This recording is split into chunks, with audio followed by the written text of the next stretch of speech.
Ladies and gentlemen, welcome to a new episode of Flesh Wound Farce, where we review and discuss your and our favorite comedy films.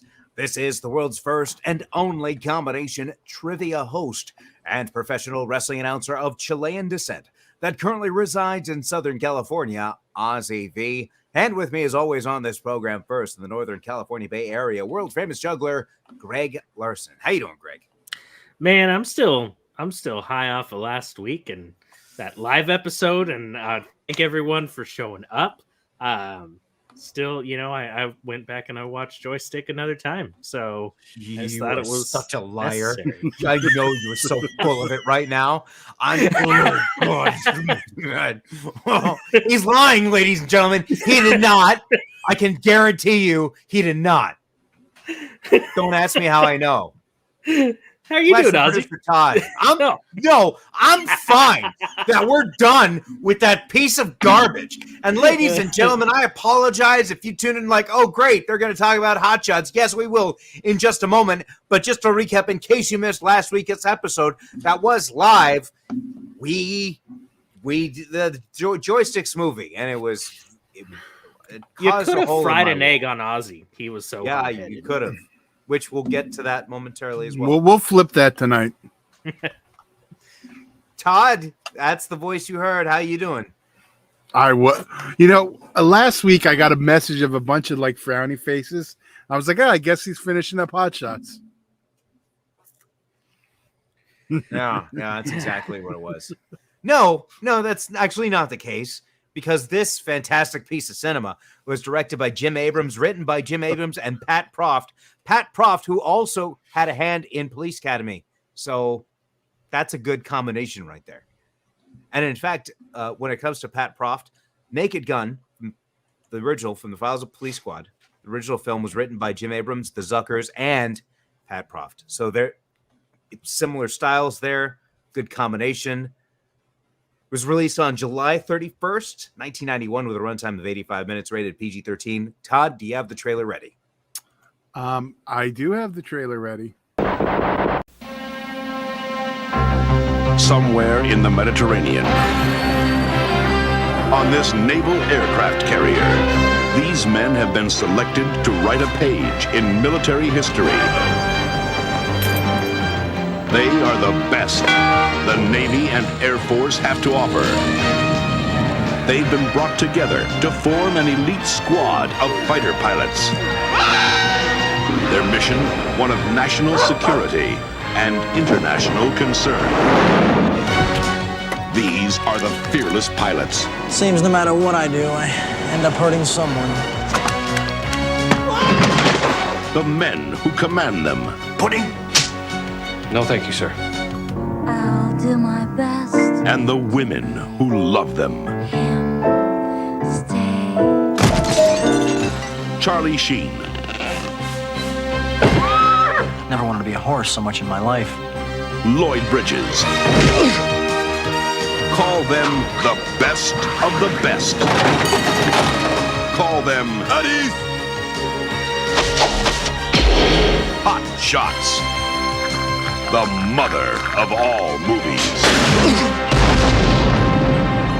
Oh, God, I love this country.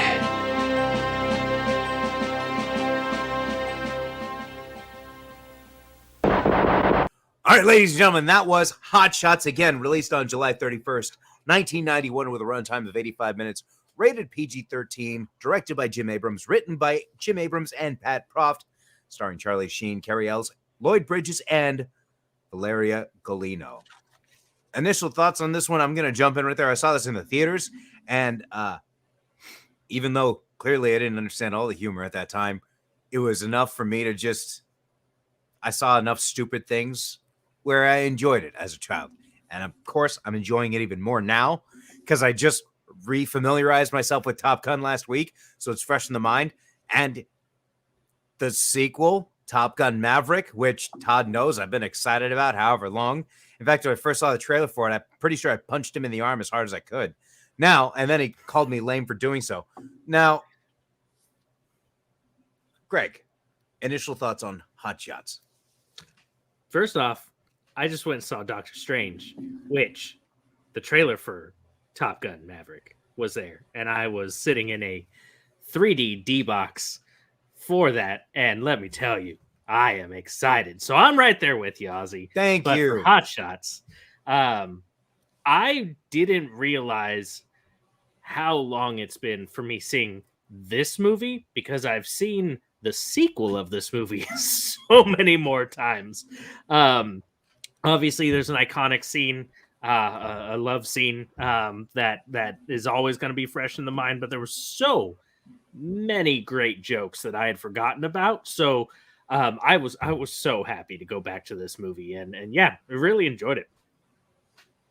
Todd, initial thoughts on this one? I guess I'm going to be the Ozzy V tonight. Oh, Lord. This was my first time watching it. I'm not a huge Top Gun fan, and I literally text one of my chats with Pugs and Dan. 40 minutes in, and I haven't laughed once. What? You are so lucky I'm not there, and I'd punch you as hard as I can again. This is ridiculous. Ridiculous. You're lying. You want me to show you the message and timestamp it? I will show you. You wanted to not like it. No. I said watching Hot Shots. I say hopefully we can get it. Watching Hot Shots for the first time. No, okay, I believe you. 40 minutes.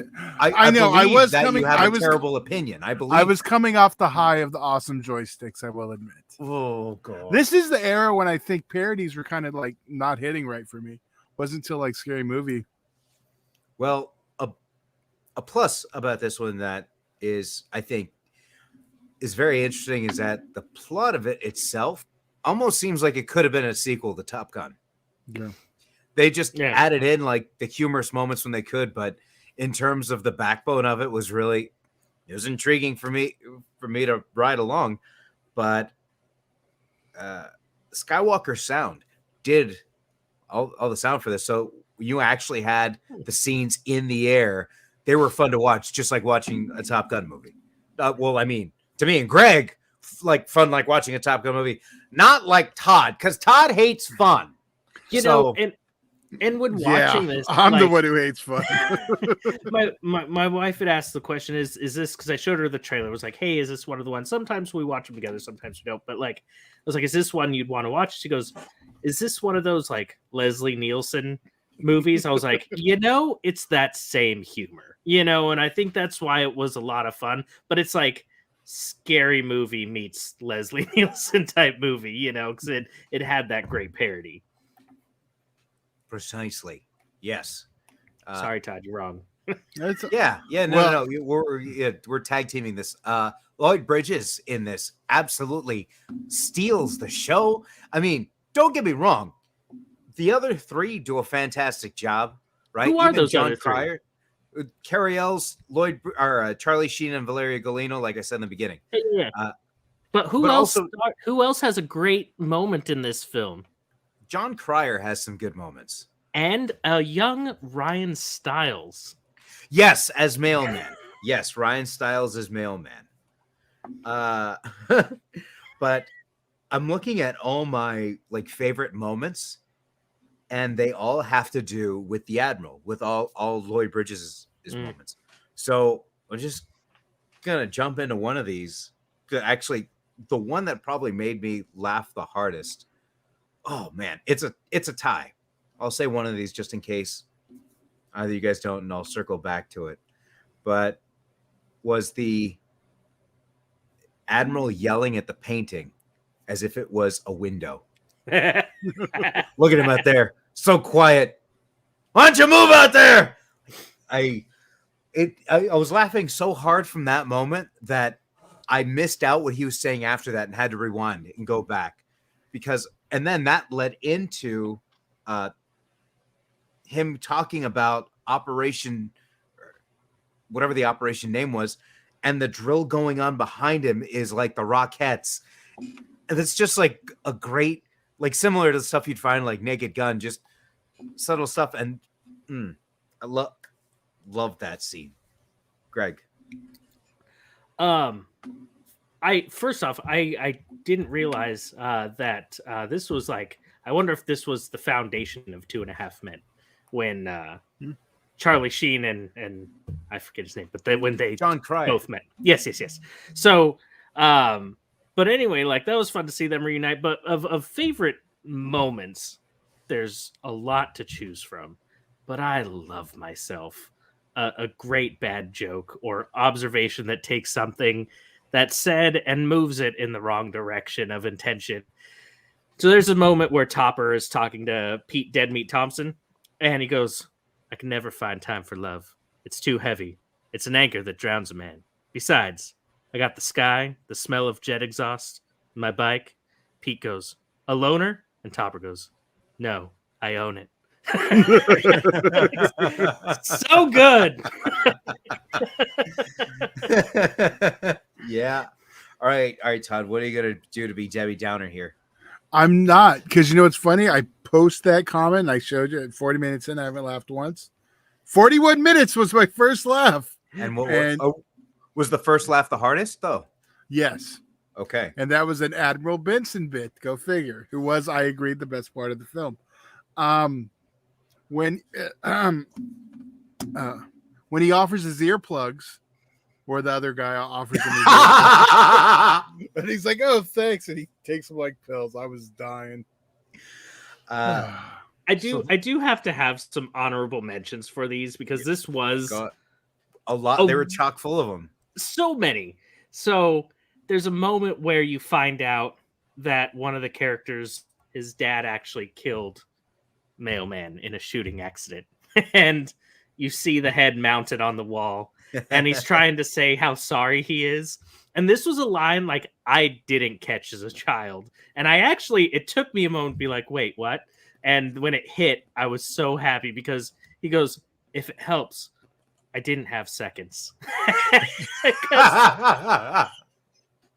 Oh, that was so good. And then there was a moment where, and I'm not going to say this wonderful joke, but there's a moment where Topper goes, "Wait, are you joking?" And the therapist tells him, "No, Right. if I were joking," and then tells a wonderful punny joke. She carries on to the sequel as well as a gag. Which is great. Right. So just to have another honorable mention going back to the Admiral, where he's doing the debriefing and he talks about the enemy toast. And then the other guy says, "I believe that's enemy coast, sir." Coast? Huh. That just needs a little bit more planning. Doesn't matter. Still. That was another one where I was laughing so hard I missed out what was going on after that, and I needed to go back. I just felt when Abrams had Bridges, he's just like, go crazy. And I felt that, I think there was at least one of these where he had an improvised line, but a microphone didn't pick it up. So it was ADR'd.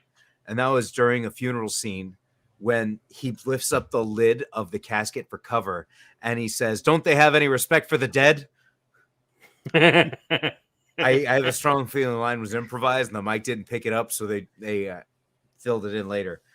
But what a brilliant movie! I and it might be because I was so like. Here's the thing: if you have tainted, discolored, disfigured, raw, disgusting, smelly, gangrene, vile piece of meat, and the next week you have like a good steak, that steak is going to be like a filet mignon from like the world's greatest steakhouse. So doesn't matter. I'm still going to give this a 5. Yeah, right? Yeah, no, I mean, I understand discolored vile taint, but I still think. Did you say taste or taint? Taint. You said something about taint meat or something. I said tainted. Yeah. Oh, okay. Sorry. Yeah. Sorry. Yeah. I mean, but I guess it works. Enough. Yeah, it's still, but no, like this movie is a great movie. I think on its own, I would probably rate it a different score, but knowing what the sequel brings and how much fun I have with the sequel, I'm gonna give this a 4.5 because the sequel I really enjoyed. I just thought it was like over the top ridiculous. So it's a solid 4.5. Definitely had fun with it, and there were a lot of jokes I forgot about, which made it a lot of fun. So, and the sequel's more of a Rambo parody, correct? Yes. Yeah. Yeah, I look forward to seeing that one more than this one. So I didn't hate it. Once we got over the 40-minute laughless section, I had fun with what I had. I apologize. I apologize to cut you off. I'm not sure what exactly is being actually made it on the feed or whatnot, but you kind of sounded like you just turned into an agent from the Matrix for a second, and we literally had no idea what you just said. It sounded like you just went and like you weren't moving for a second. So I don't know if I'm talking to like Todd or like Agent Lawyer. It was great. 5. No. Oh yeah, that's our answer. No. Yeah, I look forward to checking out the second one at least. I would like to see the Rambo parody. For this one, after the first 40 minutes, I did start to get into and have some laughs. So on that, I'm gonna give it a 3. Wow. Okay. That's all right. Everyone's got their opinions. I mean, like that's above average. It's what's average? 2.5. Yes. So it's above average. What would have made it 3.5 for you? I don't know. So because obviously if it's a 3, so there's specific points. Like I pointed out the stuff in Joystick that just like I hated. So there must have been moments here that there wasn't anything I hated. There was just I didn't love it. The first 40 minutes, what did you find most? What was it that made you send that text? Well, I mean, you said 40 minutes in, but there must have been a joke that once you heard that joke, you're like, okay, I'm going to send this There text wasn't now. a specific moment. I just noticed. I was like, because I was like, okay, how long have I been watching this? And I looked, I was like 40 minutes. I haven't laughed once. Because I know you guys are big on it. I was expecting more, and I do like a parody. So, and honestly, because it's mostly me and the Top Gun thing, probably. I wasn't into the source material you were a big fan of. So, it probably definitely helps. If they would have parodied Iron Eagle, maybe I would have been all about it. That's hilarious. And that is the superior jet movie, I'm just saying. I don't know if I could argue. Top Gun was the GoBots. That was another one. Iron Eagle was the Transformers. That was another one. That was that was recorded on Cinemax. So you might be onto something. But this isn't Flesh Wound Action. This is Flesh Wound Farce. Well, we'll never do that because then Ozzy will get to do Die Hard. What is the problem with that? Well, it is a joke of a movie. So.